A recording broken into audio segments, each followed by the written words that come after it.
காணிக்கை பாடலாக ஞானப்பாட்டையின் 200. என் நெஞ்சை சுவாமி உனக்கு தீவாய் படைக்கிறேன், நீர் இந்த காணிக்கையை கேட்டிருக்கிறேன்.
எங்களை அளவில்லாமல் நேசிக்கிற எங்கள் அன்பின் பரலோக பிதாவே, தயாளமுள்ள கரத்திலிருந்து ஏராளமான நன்மைகளை அனுபவித்தவருடைய பிள்ளைகளாகி நாங்கள் இச்சமயத்தில் செலுத்திருக்கிற காணிக்கையை தயவாய் அங்கீகரியும்.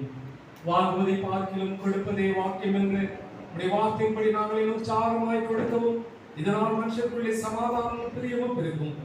ராட்சியம் எங்கும் பிரபலியமாகும். இந்த காணிக்கையை இதை கொடுத்தவர்களை ஆசீர்வதிக்க வேண்டுகிறது. பணிந்து வேண்டிக் கொள்கிறோம் சுவாமி. ஆமென்.